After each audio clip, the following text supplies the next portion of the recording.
আসসালামু আলাইকুম গাইজ, কেমন আছো তোমরা? আশা করছি অনেক ভালো আছো, সুস্থ আছো। আজকে সকালটা শুরু করছি সুন্দরবনের একেবারে গ্রাম্য পরিবেশে। আমি আর কিবরিয়া আজকে বেরিয়ে পড়েছি একটা বিশেষ কাজে, খাঁটি মধু সংরক্ষণ করতে নানার বাড়িতে। এই রাস্তা দিয়ে হাঁটতে হাঁটতে মনে হচ্ছে যেন প্রাকৃতিক একেবারে কাছে চলে এসেছি। সুন্দরবনের এই প্রাকৃতিকটা আলাদা, শান্ত, সবুজ আর একদম প্রাকৃতিক। আমরা এখনই পৌঁছে গেছি নানার বাড়িতে।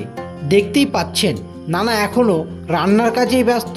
মানে আজকে কাজ এখনো শুরুই ঠিক মতন হয়নি। তাই আমরা দেরি না করে প্রথমে মশারিটা টাঙিয়ে নিলাম যাতে নিরাপদে কাজ করা যায়। সব প্রস্তুতি শেষে এখন শুরু হলো আসল কাজ, মধু ভাঙা। এক এক করে আমরা অনেকগুলো বক্স ভেঙে ফেললাম।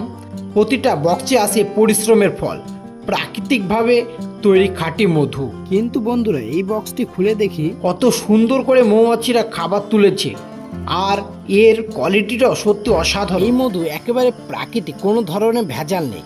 আমরা নিজেরাই সংরক্ষণ করি ও নিজেরাই সংরক্ষণ করি যাতে আপনারা পান একদম খাঁটি জিনিস। এখন আমরা প্রায় শেষ পর্যায়ে। এতগুলো বক্স ভেঙে এই পরিমাণ মধু সংরক্ষণ হয়েছে, যা দেখলেই বোঝা যায় এর মান কেমন। যদি তোমরা সুন্দরবনে একেবারে খাঁটি মধু খেতে চাও তাহলে অবশ্যই আমাদের সঙ্গে যোগাযোগ করুন। আমি আত্মবিশ্বাসের সঙ্গে বলতে পারি, খাঁটি মধু আমরা নিজেরাই সংগ্রহ করি এবং আপনাদের কাছে পৌঁছে দিই। ভিডিওটি ভালো লাগলে লাইক, শেয়ার এবং চ্যানেলটি সাবস্ক্রাইব করতে ভুলবেন না। আবার দেখা হবে নতুন কোনো ভিডিওতে।